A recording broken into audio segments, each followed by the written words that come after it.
Hello students, ਸਵਾਗਤ ਹੈ ਤੁਹਾਡਾ ਸਾਈ-ਫਾਈ ਸਟੱਡੀ ਦੇ ਉੱਪਰ। ਆਪਾਂ ਇਸ ਚੈਨਲ ਉੱਪਰ ETT ਕੇਡਰ ਪੇਪਰ ਸਾਇੰਸ ਦੀ ਪ੍ਰੈਪਰੇਸ਼ਨ ਕਰ ਰਹੇ ਹਾਂ। ਇਹ ਜੋ ਸਾਇੰਸ ਦਾ ਆਪਾਂ ਸਿਲੇਬਸ ਕਰ ਰਹੇ ਹਾਂ ਇਹ ਇੰਪੋਰਟੈਂਟ ਹੈਗਾ ETT ਕੇਡਰ ਵਾਸਤੇ, ETT first paper, KBS, CTET, PTET and ਕੋਈ ਵੀ ਟੈਟ ਜਿਹੜਾ ਹੋ ਰਿਹਾ ਹੈਗਾ, ਕਿਸੇ ਵੀ ਰਾਜ ਦਾ ਕੋਈ ਟੈਟ ਆ, ਸਾਰਿਆਂ ਦੇ ਲਈ ਇਹ ਸਿਲੇਬਸ ਕੀ ਹੈ, ਸੇਮ ਹੁੰਦਾ ਹੈ ਅਤੇ ਸਭ ਲਈ ਇਹ ਵੀਡੀਓ ਕੀ ਹੈ, ਇੰਪੋਰਟੈਂਟ ਹੈ। ਆਲਸੋ 9th ਕਲਾਸ ਦੇ ਸਟੂਡੈਂਟਸ ਵਾਸਤੇ ਵੀ ਜਿਹੜਾ ਇਹ ਟੌਪਿਕ ਆ ਬਹੁਤ ਇੰਪੋਰਟੈਂਟ ਹੈ। ਅੱਜ ਦਾ ਜੋ ਟੌਪਿਕ ਹੈ ਇਹ ਬਹੁਤ ਹੀ ਇੰਟਰਸਟਿੰਗ ਹੈ, ਆਪਣੀ ਲਾਈਫ ਦੇ ਨਾਲ ਰਿਲੇਟਡ ਟੌਪਿਕ ਹੈ ਅਤੇ ਇਸ ਨੂੰ ਆਪਾਂ ਇਮੇਜਸ ਦੇ ਨਾਲ ਚੰਗੀ ਤਰ੍ਹਾਂ ਸਮਝਣ ਦੀ ਕੋਸ਼ਿਸ਼ ਕਰਾਂਗੇ। ਸਟਾਰਟ ਕਰਦੇ ਹਾਂ। ਅੱਜ ਦਾ ਜੋ ਆਪਣਾ ਚੈਪਟਰ ਹੈ ਉਹ ਹੈਗਾ ਅਸੀਂ ਬਿਮਾਰ ਕਿਉਂ ਹੁੰਦੇ ਹਾਂ, ਵਾਈ ਡੂ ਵੀ ਫਾਲ ਇਲ। ਤਾਂ ਆਪਾਂ ਨੇ ਪਹਿਲਾਂ ਚੈਪਟਰਾਂ ਦੇ ਵਿੱਚ ਪੜ੍ਹਿਆ ਹੋਇਆ ਕਿ ਸੈੱਲ ਕੀ ਚੀਜ਼ ਹੁੰਦੀ ਆ, ਠੀਕ ਹੈ। ਸੈੱਲ ਤੋਂ ਆਪਣੀ ਬੋਡੀ ਆ ਜਿਹੜੀ ਬਣੀ ਹੁੰਦੀ ਹੈ, ਸੈੱਲ ਦਾ ਕੀ ਕੰਮ ਹੈ, ਆਪਣੇ ਸਾਰੀ ਪ੍ਰੋਸੈਸਾਂ ਦੇ ਵਿੱਚ ਇਹ ਚੀਜ਼ ਆਪਾਂ ਨੇ ਪਹਿਲਾਂ ਹੀ ਆਲਰੇਡੀ ਪਤਾ ਆਪਾਂ ਨੂੰ। ਉਹਦੇ ਬਾਰੇ ਆਪਾਂ ਇੱਕ ਵਾਰ ਫਿਰ ਡਿਟੇਲ 'ਚ ਪੜ੍ਹਦੇ ਹਾਂ ਕਿ ਸੈੱਲ ਆ ਜਿਹੜਾ ਸਾਡੇ ਜੀਵਨ ਦੀਆਂ ਮੌਲਿਕ ਇਕਾਈਆਂ ਹਨ। ਮੌਲਿਕ ਇਕਾਈਆਂ ਮਤਲਬ ਸੈੱਲ ਤੋਂ ਹੀ ਜਿਹੜਾ ਸਾਡਾ ਸਰੀਰ ਹੈ ਬਣਿਆ ਹੋਇਆ। ਸੈੱਲ ਵੱਖ-ਵੱਖ ਪ੍ਰਕਾਰ ਦੇ ਰਸਾਇਣਿਕ ਪਦਾਰਥਾਂ ਜਿਵੇਂ ਕਿ ਪ੍ਰੋਟੀਨਸ, ਕਾਰਬੋਹਾਈਡਰੇਟ, ਚਰਬੀ, ਲਿਪਿਡਸ ਇਹਨਾਂ ਤੋਂ ਬਣੇ ਹੁੰਦੇ ਆ। ਇਸ ਤਰ੍ਹਾਂ MCQ ਆ ਸਕਦਾ ਹੈ ਕਿ ਸੈੱਲ ਆ ਜਿਹੜਾ ਕਿਸ ਦਾ ਬਣਿਆ ਹੁੰਦਾ ਹੈ, ਪ੍ਰੋਟੀਨ, ਕਾਰਬੋਹਾਈਡਰੇਟ, ਚਰਬੀ ਜਾਂ ਲਿਪਿਡਸ। ਆਪਾਂ ਨੂੰ ਪਤਾ ਕਿ ਜਿਹੜੇ ਸੈੱਲ ਨੇਗੇ ਉਹ ਬਹੁਤ ਹੀ ਜ਼ਿਆਦਾ ਕਿਰਿਆਸ਼ੀਲ ਹੁੰਦੇ ਨੇ ਅਤੇ ਇਹਨਾਂ ਦੇ ਨਾਲ ਕੀ ਆ, ਸਾਰੀਆਂ ਕਿਰਿਆਵਾਂ ਹਮੇਸ਼ਾ ਚੱਲਦੀਆਂ ਰਹਿੰਦੀਆਂ ਨੇ, ਠੀਕ ਹੈ। ਸੈੱਲਾਂ ਦਾ ਹਰ ਇੱਕ ਅੰਗ ਦੇ ਵਿੱਚ ਸੈੱਲਾਂ ਦਾ ਇੱਕ ਵੱਖਰਾ ਕੰਮ ਹੁੰਦਾ ਗਾ, ਠੀਕ ਹੈ। ਹੱਥਾਂ ਦੇ ਸੈੱਲ ਕੋਈ ਹੋਰ ਕੰਮ ਕਰਦੇ ਆ, ਪੈਰਾਂ ਦੇ ਸੈੱਲ ਕੋਈ ਹੋਰ ਕੰਮ ਕਰਦੇ ਆ। ਸੈੱਲ ਕੀ ਕਰਦੇ ਆ, ਇੱਕ ਥਾਂ ਤੋਂ ਦੂਸਰੀ ਥਾਂ 'ਤੇ ਗਤੀ ਕਰਦੇ ਰਹਿੰਦੇ ਆ, ਠੀਕ ਹੈ। ਜਿਹੜੇ ਸੈੱਲ ਨੇ ਜਿਹੜੇ ਕੋਈ ਵੀ ਕੰਮ ਨਹੀਂ ਕਰ ਰਹੇ ਹੁੰਦੇ ਉਹ ਵੀ ਕੋਈ ਨਾ ਕੋਈ ਕੰਮ ਕਰ ਰਹੇ ਹੁੰਦੇ ਨੇ, ਜਿਵੇਂ ਕਿ ਸੈੱਲਾਂ ਦੀ ਮੁਰੰਮਤ ਕਰਨ ਦਾ ਕੰਮ। ਜਿਹੜੇ ਨਵੇਂ ਸੈੱਲ ਨੇ ਬਣਦੇ ਰਹਿੰਦੇ ਆ ਅਤੇ ਪੁਰਾਣੇ ਸੈੱਲ ਨੇ ਜਿਹੜੇ ਟੁੱਟਦੇ ਰਹਿੰਦੇ ਆ, ਠੀਕ ਹੈ। ਸੈੱਲਾਂ ਤੋਂ ਮਿਲ ਕੇ ਕੀ ਬਣਦਾ, ਟਿਸ਼ੂ ਬਣਦੇ ਆ ਅਤੇ ਟਿਸ਼ੂਆਂ ਤੋਂ ਮਿਲ ਕੇ ਕੀ ਬਣਦੇ ਆ, ਅੰਗ। ਅੰਗਾਂ ਤੋਂ ਮਿਲ ਕੇ ਆਪਣੀ ਪੂਰੀ ਜਿਹੜੀ ਬੋਡੀ ਆ ਬਣ ਜਾਂਦੀ ਆ, ਠੀਕ ਹੈ। ਸੈੱਲ ਕਿਵੇਂ ਕੰਮ ਕਰਦੇ ਆ, ਜਿਵੇਂ ਦੇਖੋ ਦਿਲ ਧੜਕਦਾ ਰਹਿੰਦਾ, ਫੇਫੜੇ ਸਾਹ ਲੈਂਦੇ ਆ, ਗੁਰਦੇ ਮੂਤਰ ਬਣਾਉਂਦੇ ਆ ਅਤੇ ਦਿਮਾਗ ਸੋਚਦਾ ਰਹਿੰਦਾ। ਇਹ ਸਾਰੀਆਂ ਪ੍ਰੋਸੈਸਾਂ ਨੂੰ ਕਰਨ ਵਿੱਚ ਕੌਣ ਮਦਦ ਕਰਦਾ ਹੈ, ਸੈੱਲ, ਠੀਕ ਹੈ। ਸੈੱਲਾਂ ਦਾ ਹੀ ਇਹ ਮੇਨ ਕੰਮ ਹੁੰਦਾ। ਤਾਂ ਸੈੱਲ ਬਾਰੇ ਆਪਾਂ ਨੂੰ ਪਹਿਲਾਂ ਵੀ ਪਤਾ ਸੀਗਾ, ਫਿਰ ਤੋਂ ਆਪਾਂ ਪੜ੍ਹ ਰਹੇ ਹਾਂਗੇ ਕਿਉਂਕਿ ਸੈੱਲਾਂ ਤੋਂ ਹੀ ਆਪਾਂ ਨੂੰ ਪਤਾ ਚੱਲੂਗਾ ਕਿ ਜਿਹੜੀਆਂ ਬਿਮਾਰੀਆਂ ਨੇ ਉਹ ਕਿਸ ਤਰ੍ਹਾਂ ਨਾਲ ਹੁੰਦੀਆਂ ਨੇ, ਠੀਕ ਹੈ। ਜਿਵੇਂ ਦੇਖੋ ਆਪਣੀ ਸਰੀਰ ਦਾ ਕੋਈ ਵੀ ਹਿੱਸਾ ਜਿਹੜਾ ਸਹੀ ਤਰੀਕੇ ਨਾਲ ਕੰਮ ਕਰਨਾ ਬੰਦ ਕਰ ਦਿੰਦਾ ਜਦੋਂ, ਤਾਂ ਆਪਾਂ ਕੀ ਕਹਿੰਦੇ ਹਾਂ ਕਿ ਕੋਈ ਵੀ ਹੈ ਜਿਹੜੀ ਬਿਮਾਰੀ ਹੋ ਜਾਂਦੀ ਹੈ। ਜਿਵੇਂ ਕਿ ਦੇਖੋ ਗੁਰਦੇ ਨੇ ਜਿਹੜੇ ਸਹੀ ਤਰ੍ਹਾਂ ਮੂਤਰ ਨਹੀਂ ਬਣਾ ਰਹੇ, ਇਹਦਾ ਮਤਲਬ ਜਿਹੜੀ ਚੀਜ਼ ਮੂਤਰ ਦੇ ਰਾਹੀਂ ਬਾਹਰ ਨਿਕਲਣੀ ਸੀ ਉਹ ਕੀ ਕਰਦੀ, ਆਪਣੇ ਸਰੀਰ ਦੇ ਵਿੱਚ ਜ਼ਹਿਰੀਲੇ ਅੰਸ਼ ਬਣ ਕੇ ਇਕੱਠੀ ਹੋ ਜਾਂਦੀ ਹੈ। ਜਦੋਂ ਇਹ ਜਿਹੜੀ ਆਪਣੀ ਬੋਡੀ ਦੇ ਵਿੱਚ ਬਣਦੀ ਰਹਿੰਦੀ ਆ ਤਾਂ ਇਹ ਆਪਣੇ ਦਿਮਾਗ 'ਤੇ ਵੀ ਪ੍ਰਭਾਵ ਪਾਉਂਦੀ ਹੈ, ਜਿਹਦੇ ਕਰਕੇ ਆਪਾਂ ਚੰਗੀ ਤਰ੍ਹਾਂ ਨਾਲ ਸੋਚ ਨਹੀਂ ਸਕਦੇ ਕਿਉਂਕਿ ਇੱਕ ਅੰਗ ਆ ਜਿਹੜਾ ਆਪਣੀ ਬੋਡੀ ਦਾ ਉਹ ਸਾਰੇ ਅੰਗਾਂ ਦੇ ਨਾਲ ਕੀ ਹੈ, ਰਿਲੇਟਡ ਹੈ। ਜੇ ਕਿਸੇ ਵੀ ਇੱਕ ਅੰਗ ਦੇ ਵਿੱਚ ਖਰਾਬੀ ਆਉਂਦੀ ਆ ਤਾਂ ਪੂਰੀ ਬੋਡੀ ਅਤੇ ਦਿਮਾਗ ਦੇ ਵਿੱਚ ਵੀ ਖਰਾਬੀ ਆ ਜਿਹੜੀ ਆ ਜਾਂਦੀ ਹੈ, ਠੀਕ ਹੈ। ਇਹਨਾਂ ਸਾਰੀਆਂ ਆਪਸੀ ਕਿਰਿਆਵਾਂ ਨੂੰ ਕਰਨ ਦੇ ਲਈ ਜਿਹੜੀਆਂ ਕਿਰਿਆਵਾਂ ਆਪਣੇ ਸਰੀਰ ਦੇ ਵਿੱਚ ਹੁੰਦੀਆਂ ਰਹਿੰਦੀਆਂ ਨੇ, ਇਹਨਾਂ ਨੂੰ ਕਰਨ ਦੇ ਵਾਸਤੇ ਆਪਾਂ ਨੂੰ ਊਰਜਾ ਅਤੇ ਕੱਚਾ ਮਾਲ ਯਾਨੀ ਕਿ ਭੋਜਨ ਦੀ ਜ਼ਰੂਰਤ ਹੈ, ਜਿਹੜੀ ਆਪਾਂ ਕਿੱਥੋਂ ਲੈਂਦੇ ਹਾਂ, ਵਾਤਾਵਰਨ ਦੇ ਵਿੱਚੋਂ ਲੈਂਦੇ ਹਾਂ। ਹੁਣ ਜਿਹੜਾ ਵਾਤਾਵਰਨ ਦੇ ਵਿੱਚੋਂ ਆਪਾਂ ਭੋਜਨ ਲੈ ਰਹੇ ਹਾਂ, ਠੀਕ ਹੈ, ਉਹ ਵਧੀਆ ਜਾਂ ਨਹੀਂ ਵਧੀਆ, ਕਿਸ ਤਰ੍ਹਾਂ ਦੇ ਵਾਤਾਵਰਨ ਦੇ ਵਿੱਚੋਂ ਆਏ ਹੈ, ਠੀਕ ਹੈ। ਉਹ ਕੀ ਹੈ, ਕੰਮ ਨੂੰ ਰੋਕ ਰਿਹਾ ਟਿਸ਼ੂਆਂ ਦੇ ਨੂੰ ਕਿ ਕੰਮ ਦੇ ਵਿੱਚ ਵਿਘਨ ਪਾ ਰਿਹਾ ਹੈਗਾ। ਇਹ 'ਤੇ ਵੀ ਡਿਪੈਂਡ ਕਰਦਾ ਕਿ ਭੋਜਨ ਕਿਸ ਤਰ੍ਹਾਂ ਦਾ ਖਾਧਾ ਆਪਾਂ ਨੇ। ਜਿਵੇਂ ਦੇਖੋ ਸੈੱਲ ਅਤੇ ਟਿਸ਼ੂਆਂ ਨੂੰ ਉਚਿਤ ਪ੍ਰਕਾਰ ਦੇ ਕੰਮ ਕਰਨ ਤੋਂ ਰੋਕਦਾ ਜਿਹੜਾ ਕੋਈ ਵੀ ਕਾਰਕ ਜਿਹੜਾ ਬਾਹਰੋਂ ਆ ਜੇ, ਠੀਕ ਹੈ। ਤਾਂ ਸਾਡੇ ਸਾਰੇ ਸਰੀਰ ਦੀ ਜਿਹੜੀ ਕਿਰਿਆ ਹੈਗੀ ਉਹਦੇ ਵਿੱਚ ਕੀ ਹੈ, ਕੋਈ ਨਾ ਕੋਈ ਕਮੀ ਆ ਜਾਂਦੀ ਆ, ਜਿਸ ਕਰਕੇ ਆਪਣੀ ਸਿਹਤ ਆ ਜਿਹੜੀ ਖਰਾਬ ਹੋ ਜਾਂਦੀ ਆ। ਆਪਾਂ ਕਹਿ ਦਿੰਦੇ ਹਾਂ ਕਿ ਆਪਾਂ ਬਿਮਾਰ ਆ, ਠੀਕ ਹੈ ਜੀ। ਨੈਕਸਟ ਦੇਖੋ ਸਿਹਤ ਅਤੇ ਇਸ ਦੇ ਵਿਗਾੜ। ਕਿ ਸਿਹਤ ਪਹਿਲਾਂ ਤਾਂ ਆਪਾਂ ਨੂੰ ਇਹ ਪਤਾ ਹੋਣਾ ਚਾਹੀਦਾ ਕਿ ਸਿਹਤ ਕੀ ਚੀਜ਼ ਹੁੰਦੀ ਆ, ਦੈਨ ਹੀ ਆਪਾਂ ਦੇਖਾਂਗੇ ਕਿ ਉਹਦੇ ਵਿੱਚ ਕੀ ਵਿਗਾੜ ਪੈਦਾ ਹੋ ਗਿਆ, ਕਿਵੇਂ ਫੇਲ ਹੋ ਗਏ, ਠੀਕ ਹੈ। ਜਾਂ ਸਿਹਤ ਆ ਜਿਹੜੀ ਉਹਦਾ ਆਪਣੇ ਲਈ ਕੀ ਮਹੱਤਵ ਹੈ, ਪਹਿਲਾਂ ਆਪਾਂ ਨੂੰ ਇਹ ਪਤਾ ਹੋਣਾ ਚਾਹੀਦਾ, ਦੈਨ ਆਪਾਂ ਉਹਦੇ ਨੁਕਸਾਨ ਬਾਰੇ ਦੇਖਾਂਗੇ ਕਿ ਕਿਸ ਤਰ੍ਹਾਂ ਖਰਾਬ ਹੋਈ ਹੈ। ਸਿਹਤ ਤੋਂ ਕੀ ਭਾਵ ਹੈ, ਜਦੋਂ ਆਪਾਂ ਕੋਈ ਵੀ ਜਣਾ ਤੰਦਰੁਸਤ ਹੁੰਦੇ ਆ, ਠੀਕ ਹੈ, ਆਪਾਂ ਕਹਿੰਦੇ ਹਾਂ ਕਿ ਆਪਾਂ ਤੰਦਰੁਸਤ ਤਾਂ ਸਿਹਤਮੰਦ ਆ। ਪਰ ਤੰਦਰੁਸਤੀ ਦਾ ਭਾਵ ਕੀ ਹੈ, ਤੰਦਰੁਸਤੀ ਹੈ ਕੀ ਚੀਜ਼ ਹੈ, ਠੀਕ ਹੈ। ਜਿਸ ਤਰ੍ਹਾਂ ਆਪਾਂ ਕੋਈ ਵੀ ਕੰਮ ਜੇ ਅਗਰ ਆਪਾਂ ਕਰ ਸਕਦੇ ਹਾਂ ਤਾਂ ਆਪਾਂ ਕਹਾਂਗੇ ਕਿ ਆਪਾਂ ਤੰਦਰੁਸਤ ਹਾਂ। ਅਗਰ ਆਪਾਂ ਕੋਈ ਵੀ ਕੰਮ ਨਹੀਂ ਕਰ ਸਕਦੇ ਤਾਂ ਆਪਾਂ ਕਹਾਂਗੇ ਕਿ ਆਪਾਂ ਤੰਦਰੁਸਤ ਨਹੀਂ ਹੈਗੇ। ਤੰਦਰੁਸਤ ਨਾ ਹੋਣ ਦਾ ਮਤਲਬ ਇਹ ਨਹੀਂ ਹੁੰਦਾ ਕਿ ਆਪਣਾ ਕੋਈ ਅੰਗ ਪੈਰ ਖਰਾਬ ਆ ਜਾਂ ਕੋਈ ਬੋਡੀ ਦਾ ਪਾਰਟ ਖਰਾਬ ਹੈ, ਠੀਕ ਹੈ। ਤੰਦਰੁਸਤ ਰਹਿਣ ਦਾ ਮਤਲਬ ਹੁੰਦਾ ਕਿ ਆਪਾਂ ਸਹੀ ਤਰੀਕੇ ਨਾਲ ਕੰਮ ਕਰ ਪਾ ਰਹੇ ਹਾਂ ਜਾਂ ਨਹੀਂ ਕਰ ਪਾ ਰਹੇ, ਠੀਕ ਹੈ। ਫੋਰ ਐਗਜ਼ਾਮਪਲ ਦੇਖੋ ਕਿ ਕੋਈ ਵੀ ਆਪਣੀ ਜਿਵੇਂ ਦਾਦੀ ਮਾਂ ਹੈ, ਠੀਕ ਹੈ, ਉਹ ਬਾਜ਼ਾਰ ਜਾਂ ਆਂਢ ਗੁਆਂਢ ਦੇ ਵਿੱਚ ਆ ਜਾ ਸਕਦੀ ਹੈ। ਅਗਰ ਉਹ ਚੰਗੀ ਤਰ੍ਹਾਂ ਚੱਲ ਫਿਰ ਸਕਦੀ ਹੈ, ਆ ਜਾ ਸਕਦੀ ਹੈ, ਤਾਂ ਆਪਾਂ ਕਹਾਂਗੇ ਕਿ ਉਹ ਕੀ ਹੈ, ਸਿਹਤਮੰਦ ਹੈ। ਠੀਕ ਹੈ। ਅਗਰ ਉਹ ਇਸ ਤਰ੍ਹਾਂ ਨਹੀਂ ਕਰ ਸਕਦੀ ਤਾਂ ਆਪਾਂ ਕਹਾਂਗੇ ਕਿ ਉਹਦੀ ਸਿਹਤ ਠੀਕ ਨਹੀਂ ਹੈਗੀ, ਉਹ ਚੱਲ ਫਿਰ ਨਹੀਂ ਸਕਦੀ, ਉਹ ਸਿਹਤਮੰਦ ਨਹੀਂ ਹੈਗੀ। ਠੀਕ ਹੈ। ਜਿਸ ਤਰ੍ਹਾਂ ਕਿ ਦੇਖੋ ਆਪਾਂ ਦੋਨੇ ਪਿਕਚਰਸ ਦੇ ਵਿੱਚ ਦੇਖ ਸਕਦੇ ਹਾਂ, ਕਿਹਨੂੰ ਆਪਾਂ ਹੈਲਦੀ ਕਹਾਂਗੇ, ਕਿਹਨੂੰ ਅਨਹੈਲਦੀ ਕਹਾਂਗੇ। ਠੀਕ ਹੈ। ਇਹ ਪਿਕਚਰ ਆਪਾਂ ਨੂੰ ਦੱਸ ਰਹੀ ਹੈ ਕਿ ਇਹਦੇ ਵਿੱਚ ਕੀ ਹੈ, ਸਿਹਤਮੰਦ ਹੈ, ਅਤੇ ਇਹਦੇ ਵਿੱਚ ਸਿਹਤਮੰਦ ਨਹੀਂ ਹੈਗਾ। ਠੀਕ ਹੈ। ਤਾਂ ਤੰਦਰੁਸਤੀ ਕੀ ਹੈ, ਆਪਣੇ ਸਰੀਰ ਤੋਂ ਹੀ ਆਪਾਂ ਨੂੰ ਪਤਾ ਲੱਗ ਜਾਂਦਾ ਕਿ ਆਪਾਂ ਤੰਦਰੁਸਤ ਹੈਗੇ ਹਾਂ, ਕੰਮ ਕਰਨ ਯੋਗ ਹੈਗੇ ਹਾਂ ਜਾਂ ਨਹੀਂ ਹੈਗੇ। ਠੀਕ ਹੈ। ਜਿਸ ਤਰ੍ਹਾਂ ਕਿ ਤੁਸੀਂ ਕਲਾਸ ਵਿੱਚ ਬੈਠੇ ਹੋ, ਅਗਰ ਤੁਹਾਡਾ ਪੜ੍ਹਨ ਦਾ ਮਨ ਕਰ ਰਿਹਾ, ਤੁਹਾਡੀ ਸਟੱਡੀ ਦੇ ਵਿੱਚ ਪੂਰੀ ਰੁਚੀ ਹੈ, ਤਾਂ ਆਪਾਂ ਕਹਾਂਗੇ ਕਿ ਤੁਸੀਂ ਸਿਹਤਮੰਦ ਹੋ। ਠੀਕ ਹੈ। ਅਗਰ ਤੁਹਾਡੀ ਸਟੱਡੀ ਦੇ ਵਿੱਚ ਰੁਚੀ ਨਹੀਂ ਹੈਗੀ ਤਾਂ ਆਪਾਂ ਕਹਾਂਗੇ ਕਿ ਤੁਸੀਂ ਸਿਹਤਮੰਦ ਨਹੀਂ ਹੈਗੇ। ਠੀਕ ਹੈ। ਦੇਖੋ ਇਹੀ ਹੈਗਾ ਕਿ ਜਿਵੇਂ ਤੁਹਾਡੀ ਸਟੱਡੀ ਦੇ ਵਿੱਚ ਰੁਚੀ ਜਿਹੜੀ ਹੈਗੀ ਹੈ, ਜਿਸ ਤਰ੍ਹਾਂ ਕਿ ਬਾਕੀ ਤੁਸੀਂ ਆਲੇ ਦੁਆਲੇ ਦੇ ਇਨਵਾਇਰਮੈਂਟ ਦੇ ਵਿੱਚ ਬੱਚੇ ਦੇਖ ਸਕਦੇ ਹੋ ਜਿਹੜੇ ਕੀ ਹੈ ਖੁਸ਼ ਹੈ, ਤਾਂ ਆਪਾਂ ਕਹਾਂਗੇ ਕਿ ਇਹ ਕੀ ਹੈ, ਸਿਹਤਮੰਦ ਹੈ। ਇੱਕ ਬੱਚਾ ਜੋ ਕਲਾਸ ਦੇ ਵਿੱਚ ਬੈਠ ਕੇ ਖੁਸ਼ ਨਹੀਂ ਹੈਗਾ, ਪੜ੍ਹਨ ਦੇ ਵਿੱਚ ਉਹਦੀ ਕੋਈ ਰੁਚੀ ਨਹੀਂ ਹੈਗੀ, ਤਾਂ ਆਪਾਂ ਕਹਾਂਗੇ ਕਿ ਉਹ ਤੰਦਰੁਸਤ ਨਹੀਂ ਹੈਗਾ। ਕਲੀਅਰ? ਪਤਾ ਚੱਲ ਗਿਆ ਕਿ ਤੰਦਰੁਸਤ ਆਪਾਂ ਕਿਸ ਤਰ੍ਹਾਂ ਨਾਲ ਡਿਫਾਈਨ ਕਰ ਸਕਦੇ ਹਾਂ ਕਿ ਸਿਹਤ ਹੈ। ਠੀਕ ਹੈ। ਜਿਹੜੀ ਸਿਹਤ ਹੈ ਉਹ ਇਕੱਲਾ ਹੀ ਨਹੀਂ ਕਿ ਆਪਣੇ ਸਰੀਰ ਦੇ ਵਿੱਚ ਕੋਈ ਖਰਾਬੀ ਆ ਗਈ। ਸਿਹਤ ਦਾ ਮਤਲਬ ਹੁੰਦਾ ਕਿ ਸਰੀਰਕ, ਮਾਨਸਿਕ, ਸਮਾਜਿਕ ਤੌਰ 'ਤੇ ਪੂਰੀ ਤਰ੍ਹਾਂ ਨਾਲ ਆਪਾਂ ਸਮਰੱਥ ਹੋਈਏ ਕਿ ਆਪਾਂ ਕਿਸੇ ਵੀ ਤਰੀਕੇ ਨਾਲ ਆ ਜਿਹੜੇ ਪੂਰੇ ਸਹੀ ਆਂਗੇ, ਆਪਾਂ ਕੋਈ ਵੀ ਕੰਮ ਕਰ ਸਕਦੇ ਹਾਂ। ਠੀਕ ਹੈ। ਆਪਣੀ ਸਰੀਰਕ ਹਾਲਤ ਵੀ ਠੀਕ ਆ, ਮਾਨਸਿਕ ਵੀ ਠੀਕ ਆ, ਅਤੇ ਸਮਾਜਿਕ ਪੱਖੋਂ ਵੀ ਆਪਾਂ ਕੀ ਆ, ਪੂਰੀ ਤਰ੍ਹਾਂ ਨਾਲ ਵਿਕਸਿਤ ਆਂਗੇ। ਦੇਖੋ ਜਿਹੜਾ ਆਪਣੇ ਕੋਲੇ ਇਹਦੇ ਵਿੱਚ ਹੈਗਾ ਕਿ ਕੋਈ ਆਪਣਾ ਵੀ ਇਕੱਲਿਆਂ ਦਾ ਕਾਰਨ ਹੋ ਸਕਦਾ, ਜਿਹਦੇ ਕਰਕੇ ਆਪਣੀ ਸਿਹਤ ਖਰਾਬ ਹੋ ਗਈ। ਹੋ ਸਕਦਾ ਕੁਛ ਆਪਾਂ ਨੇ ਇਸ ਤਰ੍ਹਾਂ ਦਾ ਖਾ ਲਿਆ, ਠੀਕ ਆ, ਆਪਾਂ ਨੇ ਕੋਈ ਇਸ ਤਰ੍ਹਾਂ ਦਾ ਕੰਮ ਕਰਤਾ ਜਿਹਦੇ ਕਰਕੇ ਆਪਣੀ ਸਿਹਤ ਆ ਜਿਹੜੀ ਖਰਾਬ ਹੋ ਗਈ। ਕਈ ਕਾਰਨ ਹੁੰਦੇ ਜਿਹੜੇ ਸਮੁਦਾਇਕ ਹੁੰਦੇ ਆ, ਮੀਨਸ ਕਿ ਆਪਣੀ ਸੁਸਾਇਟੀ 'ਤੇ, ਆਪਣੇ ਆਲੇ ਦੁਆਲੇ ਦੇ ਖੇਤਰ 'ਤੇ ਵੀ ਨਿਰਭਰ ਕਰਦਾ, ਜਿਹਦੇ ਕਰਕੇ ਆਪਣੀ ਸਿਹਤ ਆ ਜਿਹੜੀ ਖਰਾਬ ਹੋ ਜਾਂਦੀ ਆ। ਠੀਕ ਹੈ। ਅੱਗੇ ਆਪਾਂ ਪੜ੍ਹਾਂਗੇ ਕਿ ਆਲੇ ਦੁਆਲੇ ਦੇ ਖੇਤਰ ਆ ਜਿਹੜਾ ਆਪਣੇ 'ਤੇ ਕਿਵੇਂ ਪ੍ਰਭਾਵ ਪਾਉਂਦਾ ਗਾ। ਦੇਖੋ ਅਗਰ ਆਪਾਂ ਕਹਾਂਗੇ ਕਿ ਆਪਾਂ ਪੂਰੀ ਤਰ੍ਹਾਂ ਨਾਲ ਤੰਦਰੁਸਤ ਹਾਂ, ਫਿੱਟ ਹਾਂ, ਉਹਦਾ ਕੀ ਮਤਲਬ ਹੈ ਕਿ ਆਪਣੀ ਜਿਹੜੀ ਬੋਡੀ ਆ ਉਹ ਵੀ ਫਿੱਟ ਹੋਣੀ ਚਾਹੀਦੀ ਆ, ਆਪਣਾ ਜਿਹੜਾ ਦਿਮਾਗ ਆ ਉਹ ਵੀ ਫਿੱਟ ਹੋਣਾ ਚਾਹੀਦਾ ਹੈ। ਦੈਨ ਹੀ ਆਪਾਂ ਕਹਾਂਗੇ ਕਿ ਆਪਾਂ ਜਿਹੜੇ ਪੂਰੇ ਖੁਸ਼ ਹਾਂ, ਤੰਦਰੁਸਤ ਹਾਂ। ਜਿਹੜਾ ਆਪਣਾ ਖੁਸ਼ ਹੋਣਾ ਹੈ, ਇਹੀ ਆਪਣੀ ਤੰਦਰੁਸਤੀ ਨੂੰ ਪਰਿਭਾਸ਼ਿਤ ਕਰਦਾ ਕਿ ਆਪਾਂ ਖੁਸ਼ ਹਾਂ ਤਾਂ ਆਪਾਂ ਮੀਨਜ਼ ਤੰਦਰੁਸਤ ਹਾਂ। ਠੀਕ ਹੈ। ਦੇਖੋ ਸਿਹਤ ਕਿਸੇ ਵਿਅਕਤੀ ਦੀ ਸਰੀਰਕ, ਮਾਨਸਿਕ, ਸਮਾਜਿਕ ਸਮਰੱਥਾ ਦੀ ਸਥਿਤੀ ਹੈ। ਕੋਈ ਵੀ ਵਿਅਕਤੀ ਇਕੱਲੇ ਰੂਪ ਵਿੱਚ ਇਹਨੂੰ ਪ੍ਰਾਪਤ ਨਹੀਂ ਕਰ ਸਕਦਾ। ਜਿਹੜੇ ਆਪਣੇ ਆਲੇ ਦੁਆਲੇ ਜੀਵ ਰਹਿੰਦੇ ਨੇ, ਉਹਨਾਂ ਦੀ ਸਿਹਤ, ਉਹਨਾਂ ਦੁਆਰਾ ਕੀਤੇ ਗਏ ਕੰਮ, ਆਪਣਾ ਵਾਤਾਵਰਨ, ਠੀਕ ਹੈ, ਇਹ ਸਾਰਿਆਂ ਉੱਪਰ ਵੀ ਜਿਹੜੀ ਆਪਣੀ ਸਿਹਤ ਆ ਨਿਰਭਰ ਕਰਦੀ ਹੈ।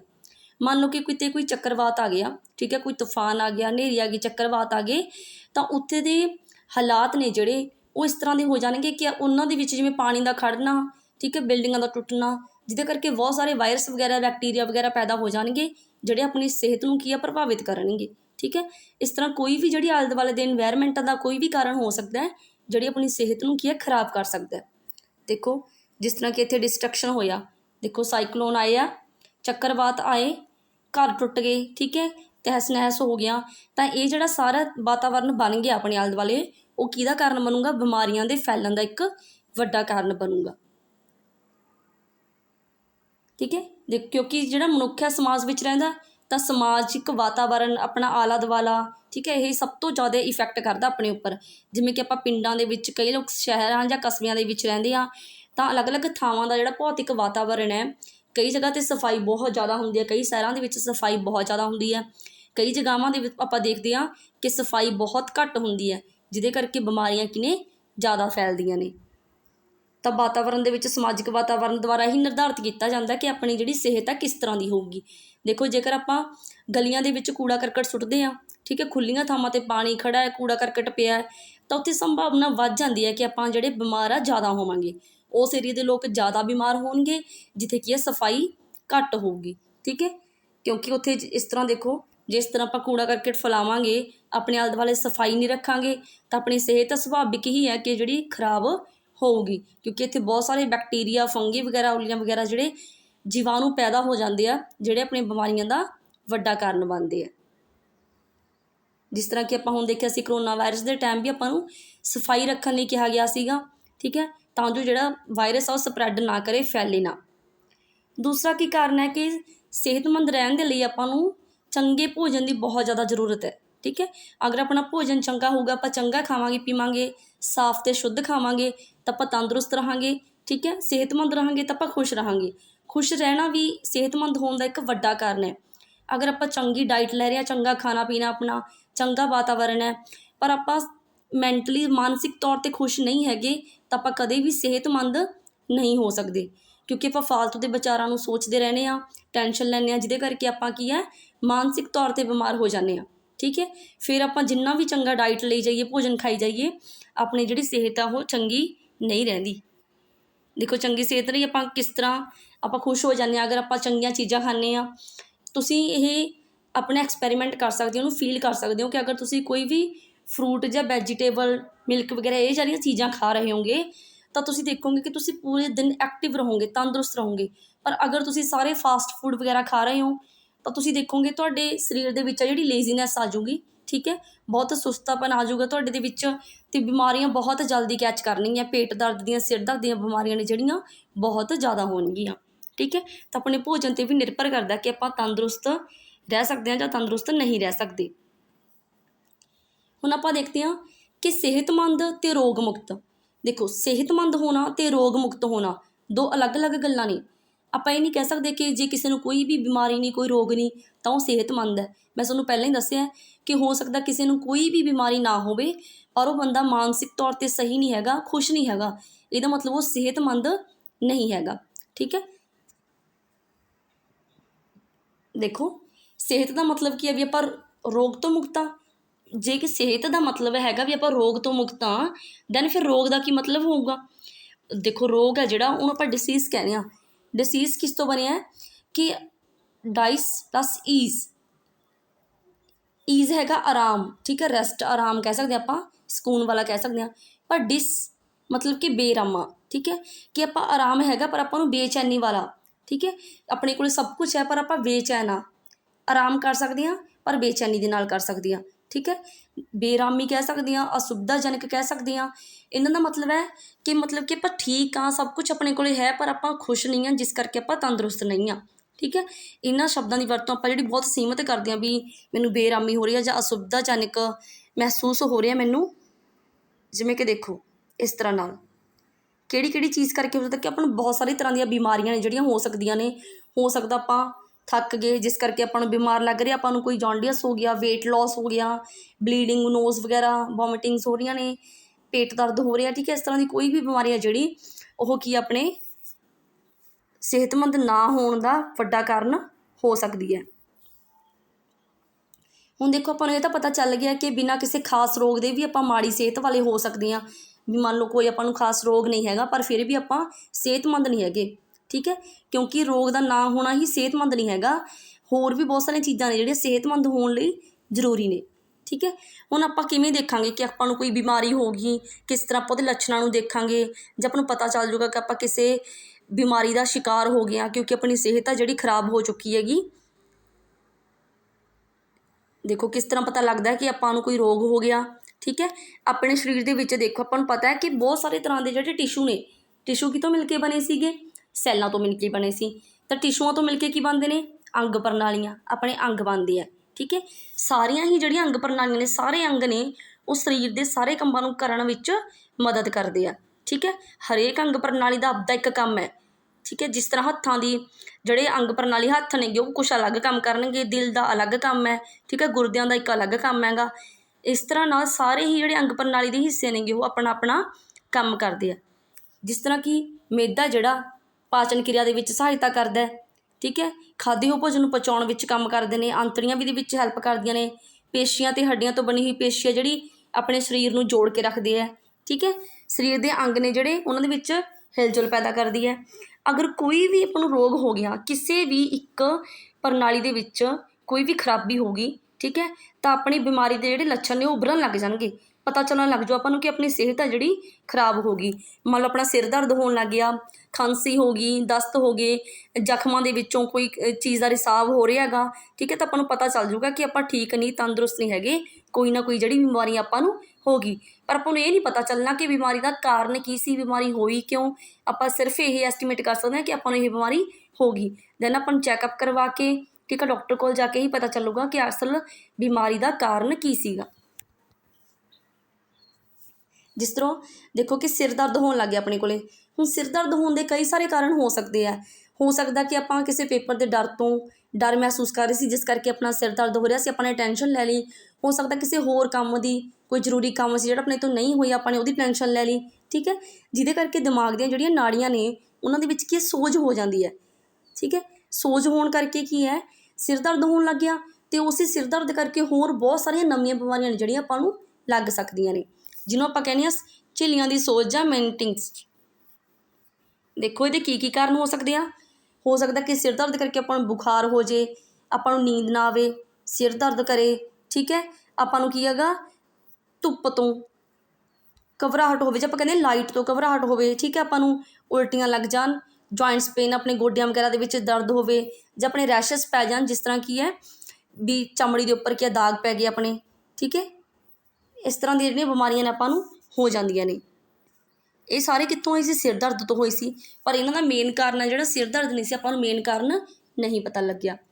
ਜਿਹੜੀਆਂ ਬਿਮਾਰੀਆਂ ਨੇ ਉਹਨੂੰ ਆਪਾਂ ਦੋ ਤਰ੍ਹਾਂ ਨਾਲ ਡਿਵਾਈਡ ਕਰ ਸਕਦੇ ਹਾਂ, ਅਲਪਕਾਲੀਨ ਅਤੇ ਦੀਰਘਕਾਲੀਨ। ਅਲਪਕਾਲੀਨ ਦੇਖੋ ਹੁਣ ਰੋਗ ਨੇ ਜਿਹੜੇ ਉਹਨਾਂ ਦਾ ਤਾਂ ਆਪਾਂ ਨੂੰ ਪਤਾ ਲੱਗ ਗਿਆ ਵੀ ਕਿਸ ਤਰ੍ਹਾਂ ਨੇ, ਠੀਕ ਹੈ। ਪਰ ਆਪਾਂ ਨੂੰ ਇਹ ਨਹੀਂ ਪਤਾ ਲੱਗਿਆ ਸਪਸ਼ਟ ਤੌਰ 'ਤੇ ਕਿ ਰੋਗ ਨੇ ਜਿਹੜੇ ਹੋਏ ਕਿਉਂ, ਉਹਨਾਂ ਦਾ ਕਾਰਨ ਕੀ ਸੀਗਾ, ਕਿਸ ਚੀਜ਼ ਤੋਂ ਹੋਏ। ਕਈ ਰੋਗ ਨੇ ਜਿਹੜੇ ਬਹੁਤ ਸਮਾਂ ਲੰਬਾ ਠਹਿਰਦੇ ਆ, ਕਈ ਨੇ ਜਿਹੜੇ ਬਹੁਤ ਘੱਟ ਸਮੇਂ ਦੇ ਲਈ ਠਹਿਰਦੇ ਆ।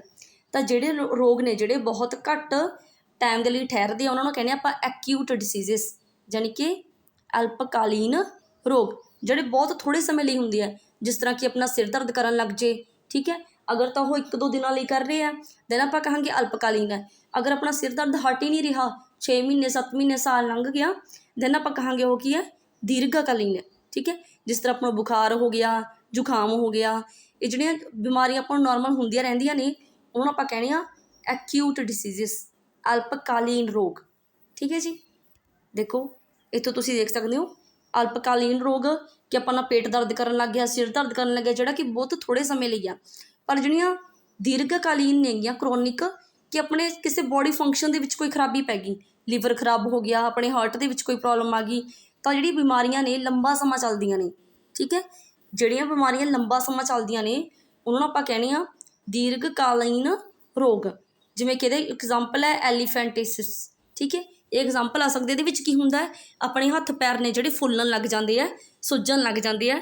ਇਹ ਕੀ ਇੱਕ ਦੀਰਘਕਾਲੀਨ ਰੋਗ ਹੈ ਕਿ ਜੇ ਕਿਸੇ ਦੇ ਹੱਥ ਪੈਰ ਫੁੱਲਣ ਲੱਗ ਗਏ ਤਾਂ ਉਹ ਬਹੁਤ ਮੁਸ਼ਕਿਲ ਨਾਲ ਆ ਜਿਹੜੀ ਬਿਮਾਰੀ ਠੀਕ ਹੁੰਦੀ ਹੈ। ਦੇਖੋ ਦੀਰਘਕਾਲੀਨ ਰੋਗ ਅਤੇ ਮੰਦੀ ਸਿਹਤ ਕੀ ਕਹਿ ਸਕਦੇ ਆਪਾਂ ਕਿ ਪੂਅਰ ਹੈਲਥ, ਆਪਣੀ ਜਿਹੜੀ ਹੈਲਥ ਆ ਕਦੇ ਠੀਕ ਨਹੀਂ ਰਹਿੰਦੀ। ਜਾਂ ਆਪਾਂ ਨੂੰ ਕੋਈ ਐਸੀ ਬਿਮਾਰੀ ਹੋ ਜਾਵੇ, ਮੰਨ ਲਓ ਕਿ ਜਿਹੜੀ ਲੰਬੇ ਸਮੇਂ ਲਈ ਹੈ, 1-2 ਸਾਲ ਲਈ ਹੁੰਦੀ ਹੈ, ਜਾਂ ਫਿਰ ਲਾਈਫ ਟਾਈਮ ਵੀ ਹੋ ਸਕਦੀ ਹੈ, ਤਾਂ ਇਸ ਤਰ੍ਹਾਂ ਦੀ ਬਿਮਾਰੀ ਵਾਲਾ ਬੰਦਾ ਜਿਹੜਾ ਕਦੇ ਵੀ ਤੰਦਰੁਸਤ ਨਹੀਂ ਹੁੰਦਾ, ਠੀਕ ਹੈ। ਉਹ ਹਮੇਸ਼ਾ ਆਪਾਂ ਨੂੰ ਕੀ ਲੇਜ਼ੀ ਦਿਖਾਈ ਦੇਊਗਾ, ਕੋਈ ਨਾ ਕੋਈ ਪ੍ਰੋਬਲਮ ਹੈ ਜਿਹੜੀ ਉਹਦੇ ਵਿੱਚ ਦਿਖਾਈ ਦਿੰਦੀ ਆਪਾਂ ਨੂੰ ਹਮੇਸ਼ਾ। ਉਹ ਕੀ ਗੁੱਡ ਫੀਲ ਨਹੀਂ ਕਰਦਾ, ਜਿਸ ਤਰ੍ਹਾਂ ਕਿ ਫੋਟੋ ਵਿੱਚ ਤੁਸੀਂ ਦੇਖ ਸਕਦੇ ਹੋ। ਇਹਨੂੰ ਆਪਾਂ ਕਹਿੰਦੇ ਹਾਂ ਪੂਅਰ ਹੈਲਥ। ਤਾਂ ਇੱਕ ਟੌਪਿਕ ਆਪਾਂ ਜਿਹੜਾ ਇਮੇਜ ਦੇ ਨਾਲ ਪੜ੍ਹ ਰਹੇ ਹਾਂ, ਤਾਂ ਜੋ ਤੁਹਾਡੇ ਕੰਸੈਪਟ ਆ ਜਿਹੜਾ ਇਮੇਜ ਦੇ ਨਾਲ ਦਿਮਾਗ ਦੇ ਵਿੱਚ ਬੈਠ ਜੇ। ਤੁਸੀਂ ਇਮੇਜ 'ਤੇ ਪੂਰਾ ਫੋਕਸ ਕਰਕੇ ਦੇਖਣਾ ਗਾ। ਇਹ ਆਪਾਂ ਪੜ੍ਹ ਹੀ ਚੁੱਕੇ ਹਾਂ ਕਿ ਕਾਲੀਨ ਰੋਗ ਨੇ ਜਿਹੜੇ ਉਹ ਘੱਟ ਸਮੇਂ ਲਈ ਰਹਿੰਦੇ ਆ। ਕਿਉਂਕਿ ਇਹ ਘੱਟ ਸਮੇਂ ਲਈ ਰਹਿੰਦੇ ਆ, ਇਸ ਕਰਕੇ ਇਹਨਾਂ ਰੋਗਾਂ ਨੂੰ ਫੈਲਣ ਵਾਸਤੇ ਸਮਾਂ ਨਹੀਂ ਮਿਲਦਾ, ਜਿਹਦੇ ਕਰਕੇ ਇਹ ਆਪਣੀ ਸਿਹਤ 'ਤੇ ਕੋਈ ਬਾਹਲਾ ਵੱਡਾ ਅਸਰ ਨਹੀਂ ਪਾਉਂਦੇ। ਨਾ ਹੀ ਇਹਨਾਂ ਨਾਲ ਕੋਈ ਆਪਣਾ ਵੇਟ ਲੋਸ ਹੁੰਦਾ, ਠੀਕ ਹੈ। ਜਿਵੇਂ ਆਪਾਂ ਨੂੰ ਕੋਈ ਜ਼ੁਕਾਮ ਵਗੈਰਾ ਹੋ ਜੇ, ਉਹ ਵੱਧ ਤੋਂ ਵੱਧ ਆਪਾਂ ਨੂੰ 1-2 ਦਿਨ ਰਹਿ ਸਕਦਾ, ਹੋ ਸਕਦਾ 1 ਹਫ਼ਤੇ ਤੱਕ ਰਹਿ ਜੇ, ਤਾਂ ਉਹਦਾ ਆਪਣੀ ਸਿਹਤ 'ਤੇ ਇੰਨਾ ਮਾੜਾ ਪ੍ਰਭਾਵ ਨਹੀਂ ਪੈਂਦਾ, ਠੀਕ ਹੈ। ਨਾ ਹੀ ਆਪਣਾ ਭਾਰ ਘਟੇ, ਕੋਈ ਸਾਹ ਨਹੀਂ ਫੁੱਲਣ ਲੱਗਦਾ, ਨਾ ਹੀ ਆਪਾਂ ਨੂੰ ਕੋਈ ਥਕਾਵਟ ਮਹਿਸੂਸ ਹੁੰਦੀ ਹੈ, ਕਿਉਂਕਿ ਹਫ਼ਤੇ ਬਾਅਦ 1 ਵੀਕ ਬਾਅਦ ਆਪਾਂ ਪੂਰੀ ਤਰ੍ਹਾਂ ਨਾਲ ਠੀਕ ਹੋ ਜਾਂਗੇ। ਪਰ ਅਗਰ ਆਪਾਂ ਨੂੰ ਕੋਈ ਵੀ ਕਰੋਨਿਕ ਜਾਂ ਦੀਰਘਕਾਲੀਨ ਹੈ ਜਿਹੜਾ ਕੋਈ ਬਿਮਾਰੀ ਹੋ ਗਈ, ਤਾਂ ਆਪਾਂ ਨੂੰ ਸਾਫ਼ ਦਿਖਾਈ ਦੇਊਗਾ ਆਪਣੀ ਬੋਡੀ 'ਤੇ ਕੀ ਪ੍ਰਭਾਵ ਪਿਆ। ਦੇਖੋ ਜਿਵੇਂ ਕਿ ਆਪਾਂ ਨੂੰ ਫੇਫੜਿਆਂ ਵਗੈਰਾ ਦਾ TB ਵਗੈਰਾ ਹੋ ਗਿਆ, ਜਾਂ ਕੋਈ ਜਿਹੜਾ ਕੈਂਸਰ ਵਗੈਰਾ ਹੋ ਗਿਆ, ਤਾਂ ਆਪਾਂ ਨੂੰ ਪਤਾ ਹੈ ਕਿ ਇਹ ਸਾਲਾਂ ਵੱਧੀ ਬਿਮਾਰੀਆਂ ਨੇ, ਬਹੁਤ ਲੰਬਾ ਸਮਾਂ ਚੱਲਦੀਆਂ ਨੇ, ਜਿਹਦੇ ਕਰਕੇ ਆਪਣਾ ਭਾਰ ਘੱਟ ਜਾਂਦਾ ਹੈ, ਹੋ ਸਕਦਾ ਆਪਣੇ ਵਾਲ ਝੜ ਜਾਣ, ਆਪਾਂ ਬਹੁਤ ਥੱਕੇ ਮਹਿਸੂਸ ਕਰਦੇ ਹਾਂ। ਤਾਂ ਇਹ ਕੀ ਆਪਣੀ ਬੋਡੀ 'ਤੇ ਬਹੁਤ ਜ਼ਿਆਦਾ ਇਫੈਕਟ ਪਾਉਂਦੀਆਂ ਨੇ। ਹੁਣ ਆਪਾਂ ਦੇਖਦੇ ਹਾਂ ਕਿ ਰੋਗ ਦੇ ਕਾਰਨ ਕੀ ਹੁੰਦੇ ਨੇ, ਕਿੰਨਾ ਕਾਰਨਾਂ ਕਰਕੇ ਜਿਹੜਾ ਰੋਗ ਹੋ ਜਾਂਦਾ। ਜਿਵੇਂ ਆਪਾਂ ਇੱਕ ਐਗਜ਼ਾਮਪਲ ਲੈਂਦੇ ਹਾਂ, ਇੱਕ ਕੇਸ ਸਟੱਡੀ ਕਰਦੇ ਹਾਂ ਆਪਾਂ, ਕਿ ਜ਼ਰੂਰੀ ਨਹੀਂ ਕੋਈ ਜਿਹੜੀ ਬਿਮਾਰੀ ਆ ਸਾਰਿਆਂ ਨੂੰ ਇਫੈਕਟ ਕਰੇ, ਹੈ ਨਾ। ਹਰ ਇੱਕ ਨੂੰ ਜਿਹੜੀ ਬਿਮਾਰੀ ਆ ਇੱਕ ਅਲੱਗ-ਅਲੱਗ ਤਰੀਕੇ ਨਾਲ ਇਫੈਕਟ ਕਰਦੀ ਹੈ। ਜਿਵੇਂ ਕੋਈ ਛੋਟਾ ਬੱਚਾ ਸੀਗਾ, ਉਹਨੂੰ ਕੀ ਦਸਤ ਲੱਗ ਗਏ, ਠੀਕ ਹੈ। ਆਪਾਂ ਨੂੰ ਇਹ ਪਤਾ ਲੱਗ ਗਿਆ ਕਿ ਦਸਤ ਹੋਈ ਕਿਹਦੇ ਕਰਕੇ ਹੈ, ਵਿਸ਼ਾਣੂ ਕਰਕੇ ਹੋਇਆ, ਵਾਇਰਸ ਦੇ ਕਰਕੇ ਹੋਇਆ, ਠੀਕ ਹੈ। ਅਤੇ ਇਹ ਇੱਕ ਅਲਪਕਾਲੀਨ ਰੋਗ ਹੈ, ਯਾਨੀ ਕਿ ਇਹ ਜਲਦੀ ਖਤਮ ਵੀ ਹੋ ਜਾਊਗਾ, ਇਹ ਨਹੀਂ ਹੈਗਾ ਕਿ ਸਾਲਾਂ ਵੱਧੀ ਚੱਲੂਗਾ। ਪਰ ਜਦੋਂ ਆਪਾਂ ਨੇ ਦੇਖਿਆ ਕਿ ਆਪਾਂ ਨੇ ਕਾਰਨ ਜਾਣਨ ਦੀ ਕੋਸ਼ਿਸ਼ ਕੀਤੀ ਕਿ ਇਹ ਬਿਮਾਰੀ ਹੋਈ ਕਿਉਂ, ਤਾਂ ਆਪਾਂ ਨੂੰ ਪਤਾ ਚੱਲਿਆ ਕਿ ਜਿਹੜਾ ਬੱਚਾ ਸੀਗਾ ਉਹਨੇ ਕੀ ਗੰਦਾ ਪਾਣੀ ਪੀ ਲਿਆ ਸੀ, ਠੀਕ ਹੈ, ਜਿਹਦੇ ਵਿੱਚ ਕੀ ਵਿਸ਼ਾਣੂ ਸੀਗੇ, ਜਿਹਦੇ ਕਰਕੇ ਉਹ ਬਿਮਾਰ ਹੋ ਗਿਆ। ਪਰ ਜਿਹੜਾ ਬਿਮਾਰ ਹੋਇਆ ਬੱਚਾ, ਬਾਕੀ ਜਿਹੜੇ ਬੱਚੇ ਸੀਗੇ ਉਹਦੇ ਆਲੇ ਦੁਆਲੇ, ਉਹਨਾਂ ਨੇ ਵੀ ਸੇਮ ਪਾਣੀ ਪੀਤਾ ਸੀ, ਪਰ ਉਹ ਬਿਮਾਰ ਨਹੀਂ ਹੋਏ, ਉਹਨਾਂ ਨੂੰ ਕੋਈ ਪ੍ਰੋਬਲਮ ਨਹੀਂ ਹੋਈ। ਤਾਂ ਇੱਥੋਂ ਆਪਾਂ ਨੂੰ ਇਹ ਪਤਾ ਲੱਗ ਗਿਆ ਕਿ ਬੱਚਾ ਜਿਹੜਾ ਉਹ ਸਿਹਤਮੰਦ ਨਹੀਂ ਸੀ। ਜਦੋਂ ਕਿ ਉਹ ਸਿਹਤਮੰਦ ਨਹੀਂ ਸੀਗਾ ਤਾਂ ਉਹ ਰੋਗਾਣੂਆਂ ਦੇ ਸੰਪਰਕ ਵਿੱਚ ਜਲਦੀ ਆ ਗਿਆ, ਜਿਹਦੇ ਕਰਕੇ ਉਹ ਬਿਮਾਰ ਹੋ ਗਿਆ ਅਤੇ ਦੂਸਰੇ ਬੱਚੇ ਬਿਮਾਰ ਨਹੀਂ ਹੋਏ। ਜਿਵੇਂ ਕਿ ਹੁਣ ਆਪਾਂ ਦੇਖਿਆ ਹੀ ਹੈ ਲੋਕਡਾਊਨ ਦੇ ਵਿੱਚ ਕਿ ਕਈ ਲੋਕ ਸੀਗੇ ਜਿਨ੍ਹਾਂ ਨੂੰ ਕਰੋਨਾ ਬਹੁਤ ਜਲਦੀ ਹੋ ਜਾਂਦਾ ਸੀ, ਕਈਆਂ ਨੂੰ ਹੁੰਦਾ ਨਹੀਂ ਸੀ, ਅਤੇ ਆਪਾਂ ਨੂੰ ਵਾਰ-ਵਾਰ ਕਿਹਾ ਜਾਂਦਾ ਸੀ ਕਿ ਆਪਣੀ ਇਮਿਊਨਿਟੀ ਸਟਰੋਂਗ ਕਰੋ, ਆਪਣੀ ਇਮਿਊਨਿਟੀ ਸਟਰੋਂਗ ਕਰੋ। ਉਹਦਾ ਕੀ ਮਤਲਬ ਹੈ ਕਿ ਜਿਹੜੇ ਬੰਦੇ ਤੰਦਰੁਸਤ ਹੋਣਗੇ ਉਹਨਾਂ ਨੂੰ ਬਿਮਾਰੀ ਨਹੀਂ ਲੱਗਦੀ। ਕਰੋਨਾ ਵਾਇਰਸ ਕਿਹਨਾਂ ਨੂੰ ਜ਼ਿਆਦਾ ਹੋਇਆਗਾ? ਜਿਹੜੇ ਆਲਰੇਡੀ ਹੀ ਕੋਈ ਨਾ ਕੋਈ ਬਿਮਾਰੀ ਨਾਲ ਜੂਝ ਰਹੇ ਸੀ, ਜਿਨ੍ਹਾਂ ਨੂੰ ਪਹਿਲਾਂ ਹੀ ਕੋਈ ਬਿਮਾਰੀ ਸੀਗੀ, ਉਹਨਾਂ ਨੂੰ ਕੀ ਹੈ ਜ਼ਿਆਦਾ ਕਰੋਨਾ ਵਾਇਰਸ ਹੋਇਆ, ਠੀਕ ਹੈ, ਉਹਨਾਂ 'ਤੇ ਇਫੈਕਟ ਜ਼ਿਆਦਾ ਪਿਆ ਗਾ। ਕਿਉਂਕਿ ਜਦੋਂ ਆਪਾਂ ਤੰਦਰੁਸਤ ਹੁੰਦੇ ਹਾਂ ਤਾਂ ਕੋਈ ਵੀ ਬਿਮਾਰੀ ਦੇ ਸੰਪਰਕ ਵਿੱਚ ਆਪਾਂ ਜਲਦੀ ਨਹੀਂ ਆਉਂਦੇ, ਠੀਕ ਹੈ। ਤਾਂ ਮਤਲਬ ਕਿ ਬੱਚਾ ਤੰਦਰੁਸਤ ਨਹੀਂ ਸੀਗਾ, ਇਸ ਕਾਰਨ ਉਹਨੂੰ ਬਿਮਾਰੀ ਹੋ ਗਈ। ਹੁਣ ਜੇ ਆਪਾਂ ਦੇਖੀਏ ਕਿ ਬੱਚਾ ਜਿਹੜਾ ਉਹ ਤੰਦਰੁਸਤ ਕਿਉਂ ਨਹੀਂ ਸੀ ਹੈਗਾ, ਠੀਕ ਹੈ, ਤਾਂ ਇਹਦਾ ਕਾਰਨ ਹੋ ਸਕਦਾ ਹੈ, ਪਹਿਲਾ ਕਾਰਨ ਕਿ ਬੱਚੇ ਦੀ ਜਿਹੜੀ ਖੁਰਾਕ ਹੈ ਉਹ ਠੀਕ ਨਹੀਂ ਹੈ, ਮਤਲਬ ਕਿ ਉਹ ਕੁਪੋਸ਼ਣ ਦਾ ਸ਼ਿਕਾਰ ਹੈ। ਇਹਦਾ ਮਤਲਬ ਉਹਨੂੰ ਪਹਿਲਾਂ ਇੱਕ ਬਿਮਾਰੀ ਸੀਗੀ, ਕਿਹੜੀ ਬਿਮਾਰੀ ਸੀ? ਕੁਪੋਸ਼ਣ, ਠੀਕ ਹੈ। ਮੈਲਾ ਨਿਊਟ੍ਰੀਸ਼ਨ ਕਹਿ ਦਿੰਦੇ ਆਪਾਂ ਇਹਨੂੰ, ਕਿ ਉਹਨੂੰ ਪਹਿਲਾਂ ਹੀ ਕੀ ਹੈ ਖੁਰਾਕ ਸਹੀ ਨਹੀਂ ਮਿਲ ਰਹੀ ਸੀ, ਪੋਸ਼ਣ ਸਹੀ ਨਾ ਲੈਣ ਕਰਕੇ ਉਹਨੂੰ ਪਹਿਲਾਂ ਹੀ ਬਿਮਾਰੀ ਸੀ, ਇਹਦੇ ਕਰਕੇ ਉਹਨੂੰ ਇੱਕ ਹੋਰ ਬਿਮਾਰੀ ਹੋ ਗਈ, ਠੀਕ ਹੈ। ਦੂਸਰਾ ਕਾਰਨ ਹੋ ਸਕਦਾ ਹੈ ਕਿ ਬੱਚਾ ਚੰਗੀ ਜਿਹੜੀ ਖੁਰਾਕ ਹੈ ਕਿਉਂ ਨਹੀਂ ਲੈ ਪਾ ਰਿਹਾ, ਕਿਉਂਕਿ ਉਹਦੇ ਘਰ ਦੇ ਜਿਹੜੇ ਹਾਲਾਤ ਨੇ ਉਹ ਠੀਕ ਨਹੀਂ ਹੈਗੇ, ਠੀਕ ਹੈ। ਬੱਚੇ ਨੂੰ ਉਹ ਚੰਗਾ ਖਾਣਾ ਜਿਹੜਾ ਪ੍ਰੋਵਾਈਡ ਨਹੀਂ ਕਰ ਸਕਦੇ। ਇੱਥੋਂ ਆਪਾਂ ਨੂੰ ਇਹ ਪਤਾ ਚੱਲ ਗਿਆ ਕਿ ਜਿਹੜੀ ਆਪਣੀ ਸਿਹਤ ਹੈ ਉਹ 'ਤੇ ਆਪਣਾ ਵਾਤਾਵਰਨ, ਜਿਹੜੇ ਸਮਾਜ ਦੇ ਵਿੱਚ ਆਪਾਂ ਰਹਿੰਦੇ ਹਾਂ, ਉਹ ਵੀ ਕੀ ਆ ਪ੍ਰਭਾਵ ਪਾਉਂਦਾ ਹੈਗਾ, ਠੀਕ ਹੈ। ਤੀਸਰਾ ਕਾਰਨ ਹੋ ਸਕਦਾ ਹੈ ਕਿ ਬੱਚੇ ਦੇ ਜਿਹੜੇ ਜੈਨੇਟਿਕ ਗੁਣ ਨੇ, ਜਿਹੜੇ ਗੁਣ ਉਹਨੂੰ ਮਾਤਾ ਪਿਤਾ ਤੋਂ ਮਿਲੇ ਨੇ, ਹੋ ਸਕਦਾ ਉਹ ਬਿਮਾਰੀ ਵੀ ਉਹਨੂੰ ਕੀ ਹੈ ਜੈਨੇਟਿਕਸ ਹੀ ਮਿਲੀ ਹੋਵੇ, ਵਾਤਾਵਰਨ ਦੇ ਵਿੱਚੋਂ ਨਹੀਂ, ਮਾਤਾ ਪਿਤਾ ਤੋਂ ਹੀ ਉਹ ਬਿਮਾਰੀ ਮਿਲੀ ਹੋਵੇ, ਠੀਕ ਹੈ। ਕਈ ਬਿਮਾਰੀਆਂ ਨੇ ਜਿਹੜੀਆਂ ਬੱਚਿਆਂ ਦੇ ਵਿੱਚ ਮਾਤਾ ਪਿਤਾ ਤੋਂ ਹੀ ਆ ਜਾਂਦੀਆਂ ਨੇ, ਜਿਹਨੂੰ ਆਪਾਂ ਕਹਿੰਦੇ ਹਾਂ ਅਨੁਵੰਸ਼ਿਕ, ਠੀਕ ਹੈ। ਤਾਂ ਇਸ ਤਰ੍ਹਾਂ ਬਿਮਾਰੀ ਲੱਗਣ ਦੇ ਬਹੁਤ ਸਾਰੇ ਕਾਰਨ ਨੇ ਜਿਹੜੇ ਬਣ ਸਕਦੇ ਆ। ਦੇਖੋ ਜੇ ਆਪਾਂ ਆਪਣੇ ਆਲੇ ਦੁਆਲੇ ਦੇਖਦੇ ਹਾਂ ਕਿ ਕਿਹੜੀਆਂ ਚੀਜ਼ਾਂ ਨੇ ਜਿਹੜੀਆਂ ਆਪਣੇ 'ਤੇ ਇਫੈਕਟ ਪਾ ਸਕਦੀਆਂ ਨੇ, ਤਾਂ ਆਪਾਂ ਪੜ੍ਹਿਆ ਬੈਕਟੀਰੀਆ ਬਾਰੇ, ਠੀਕ ਹੈ, ਵਾਇਰਸ ਬਾਰੇ, ਜੀਵਾਣੂ, ਠੀਕ ਹੈ, ਫੰਗੀ, ਉੱਲੀਆਂ ਕਹਿੰਦੇ ਨੇ ਆਪਾਂ, ਪ੍ਰੋਟਿਸਟਾਂ, ਇਹ ਸਾਰੇ ਨੇ ਜਿਹੜੇ ਮੇਨ ਆਪਣੀ ਬਿਮਾਰੀ ਦਾ ਕਾਰਨ ਬਣਦੇ ਆ। ਦੇਖੋ ਬੈਕਟੀਰੀਆ ਕਰਕੇ ਆਪਾਂ ਨੂੰ ਕੀ ਆ ਫੂਡ ਪੋਇਜ਼ਨਿੰਗ ਕਰਕੇ ਹੋ ਜਾਂਦਾ ਕਿ ਆਪਾਂ ਨੇ ਖਰਾਬ ਭੋਜਨ ਖਾ ਲਿਆ, ਨਿਮੋਨੀਆ ਹੋ ਗਿਆ, ਜਾਂ ਕੋਈ ਈਅਰ ਇਨਫੈਕਸ਼ਨ ਹੋ ਗਈ ਆਪਾਂ ਨੂੰ, ਠੀਕ ਹੈ। ਅਤੇ ਵਾਇਰਸ ਕੀ ਕਰਦਾ, ਜਿਵੇਂ ਕੋਮਨ ਕੋਲਡ ਹੋ ਗਿਆ, ਇਨਫਲੂਐਂਜ਼ਾ ਹੋ ਗਿਆ, ਏਡਜ਼ ਵਗੈਰਾ। ਪ੍ਰੋਟਿਸਟਾ ਕਰਕੇ ਮਲੇਰੀਆ ਹੁੰਦਾ, ਅਤੇ ਆਪਾਂ ਨੂੰ ਫੰਗੀ ਕਿਹਦੇ ਕਰਕੇ ਹੁੰਦੀ ਹੈ? ਰਿੰਗਵਰਮ ਕਰਕੇ ਅਤੇ ਐਥਲੀਸ ਫੀਟ ਕਰਕੇ। ਇਹ ਬਿਮਾਰੀਆਂ ਨੇ ਜਿਹੜੀਆਂ ਇਹਨਾਂ ਦੇ ਨਾਮ ਪੁੱਛੇ ਜਾ ਸਕਦੇ ਆ। ਇਹਨਾਂ ਨੂੰ ਆਪਾਂ ਪੈਥੋਜੈਨਿਕ ਡਿਸੀਜ਼ਸ ਕਹਿੰਦੇ ਹਾਂ, ਜਿਹੜੇ ਕੀ ਹੈ ਜੀਵਾਣੂਆਂ ਕਰਕੇ ਫੈਲਦੀਆਂ ਨੇ। ਵਿਸ਼ਾਣੂ, ਜੀਵਾਣੂ, ਇਹ ਸਾਰੇ ਇਸੇ ਕੈਟਾਗਰੀ ਦੇ ਵਿੱਚ ਆਉਂਦੇ ਆ, ਠੀਕ ਹੈ। ਫਿਰ ਆਪਣੇ ਕੋਲ ਆਪਾਂ ਅੱਗੇ ਹੋਰ ਇਹਨੂੰ ਡਿਵਾਈਡ ਕਰ ਸਕਦੇ ਹਾਂ ਦੋ ਕੈਟਾਗਰੀਆਂ ਦੇ ਵਿੱਚ। ਇੱਕ ਹੁੰਦਾ ਛੂਤ ਦੇ ਰੋਗ, ਇੱਕ ਅਛੂਤ ਦੇ ਰੋਗ, ਠੀਕ ਹੈ।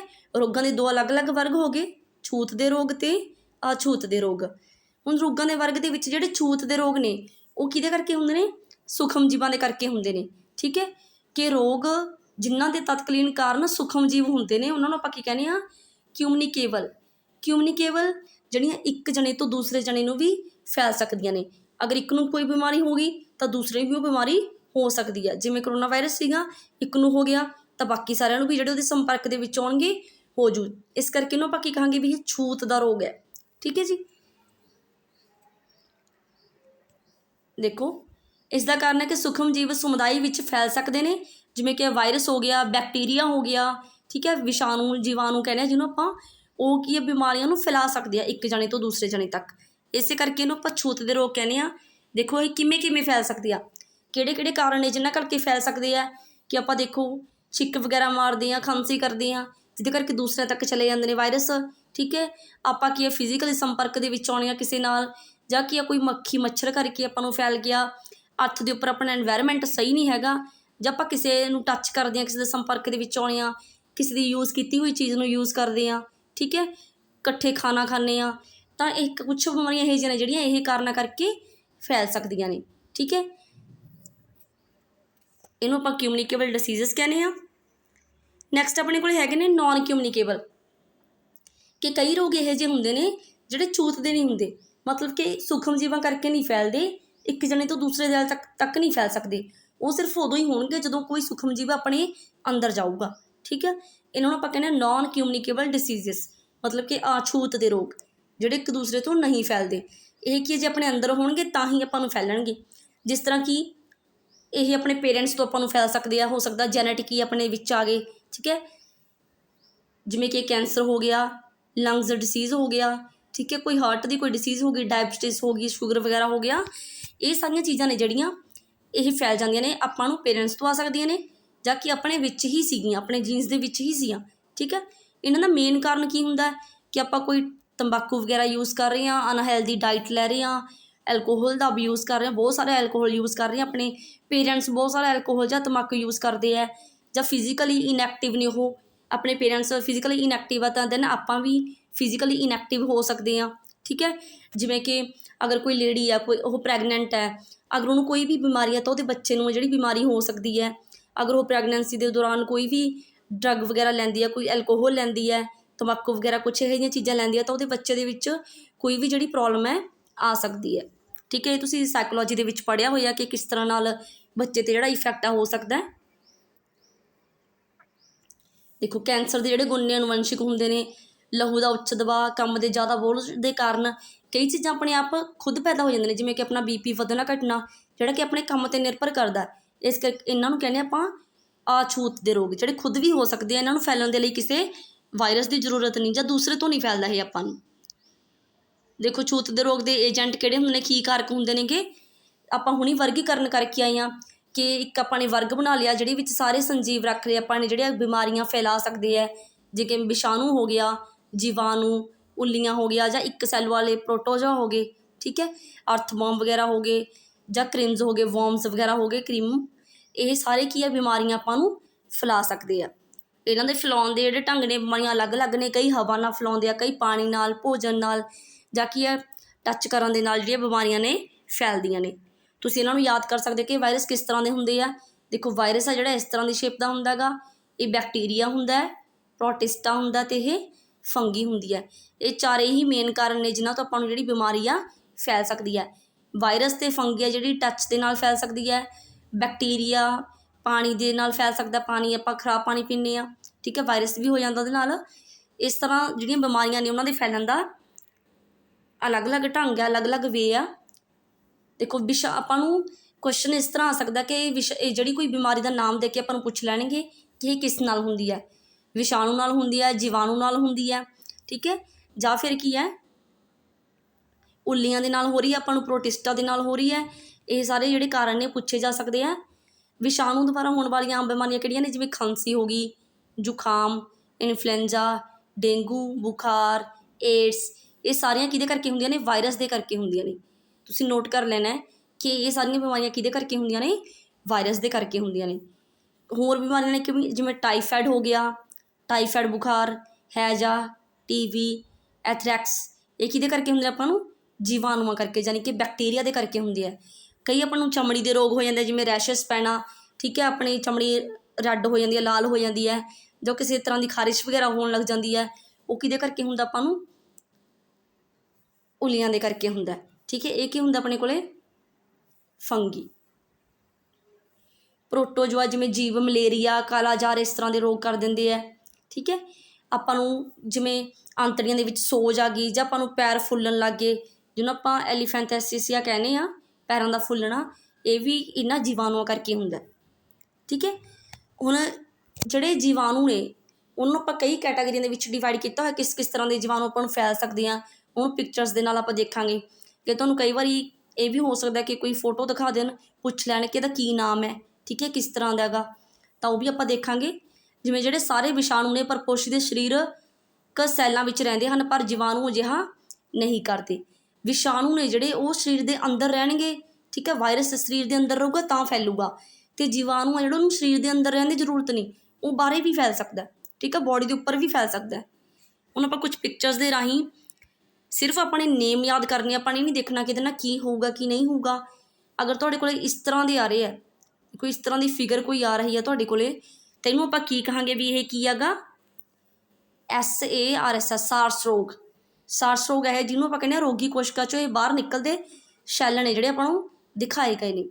ठीक है जी। नैक्सट अपने कोले हैगा सेटेफाइलोकोकाइया जीवाणु। यह कि एक बैक्टीरिया आपां याद रखना है किस तरह की शेप का हुंदा है, राउंड शेप का हुंदा है। ठीक है। यह कि किल्लां का कारण हो सकता है कि अपनी जिस तरह की फेस के उपर अपन नूं किल दिखाई देंदे आ, है ना, इस तरह की चीज़ों का जिहड़ा कोई फिंसियां वगैरह होंगे उन्होंने मेन कारण है जिहड़ा हो सकता है।